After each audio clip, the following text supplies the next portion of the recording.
Let me give you our coronavirus update. These stats are all as of 5:30 a.m. Central Time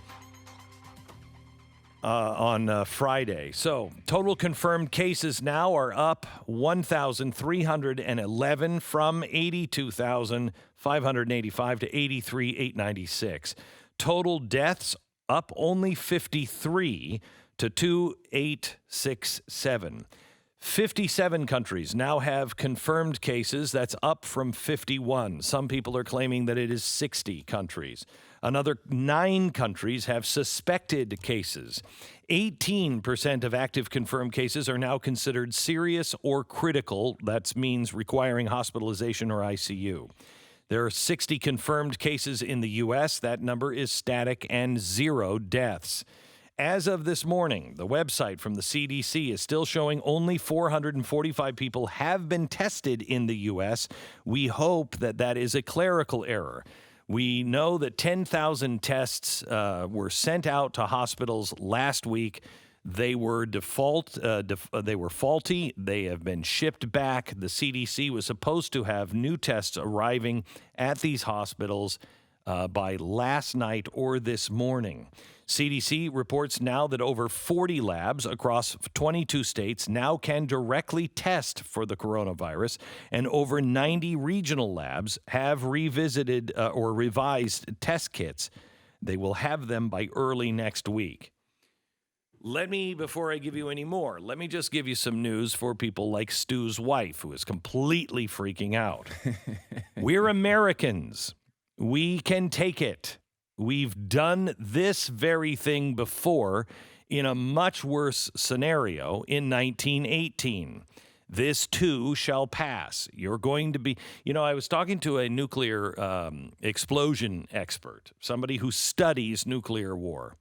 And when I went to New York City, it was right after 9/11, and I was building my studios there, and I said, okay, so what do we do in case of, nuclear? And they said, even if it was like a Soviet missile, the thing that would be most surprising to most people is that they live. And I said, really? You don't want to be at ground zero? And they're like, no, it's not that hard. You live. The same thing is true in this. Less than 2% of the people that get it, and this is a high number, will actually perish. Now, that's not to dismiss those who will perish. That is of high cost. But most people in society, unless they're ill, have pre-existing conditions, et cetera, will live. Less than 3% of our food supply is China dependent. Our farms are strong. We can survive this and not have shortages of food. That's not true all over the world. Capitalism abhors deadly epidemics. That's why you're seeing the stock market. They deprive us of customers and they deprive us of partners, and it's disruptive. And capitalism doesn't like something this disruptive. That's what you're seeing. However, it will recover. The only tool that we need to defeat this is capitalism and liberty. Anything that tries to defeat liberty is an enemy of mankind. And let me give you an example of why liberty is so important. There are 2 vaccines that are now about to go into human trials. The first vaccine is from the United States. That broken healthcare system. It's about to go into human trials in the United States. Now, there's another one that has just come out from the Israelis. Now, I want to give you the full story on this because I find this amazing. Israeli scientists are reportedly only a few weeks away from having developed the first vaccine to combat the coronavirus, which originated in China, and could have a vaccine available 90 days after that. This is way ahead of anybody else. Congratulations to McGall, the Galilee Research Institute, on this breakthrough. This is according to the Science and Technology Minister according to the Jerusalem Post.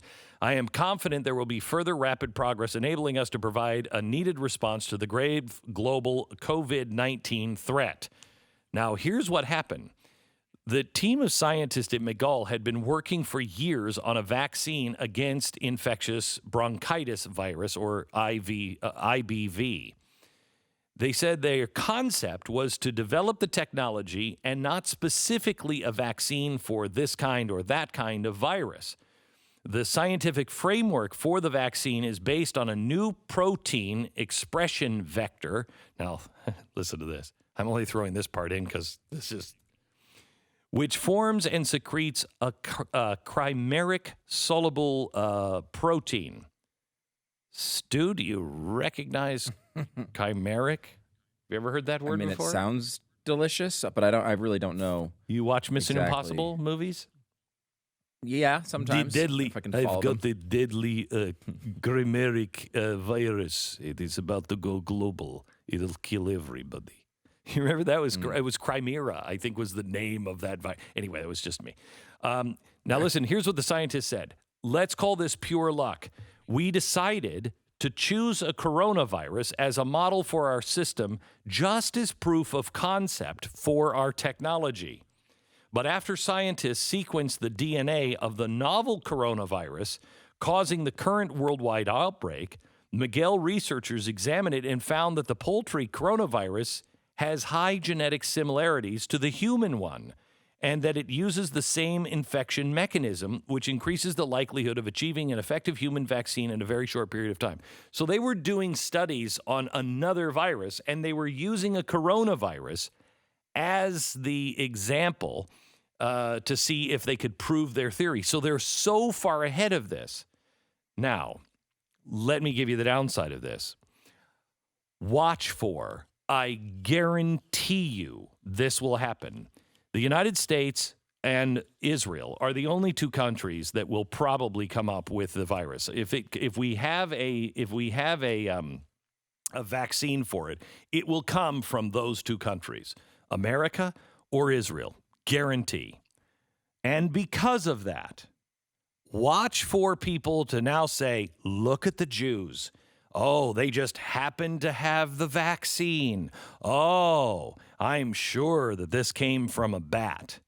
And the same will be said if it comes from the United States. Watch for it. One more prediction to watch for. If you're a true global warming alarmist, this is the best thing that could have happened to you. Why? Let me give you this story from England. Coronavirus has wiped out at least a quarter of China's emissions of damaging greenhouse gases in the last 2 weeks, scientists have found. Measures to prevent the sharp outbreak have led to a sharp drop in the burning of fossil fuels, a key cause of climate crisis.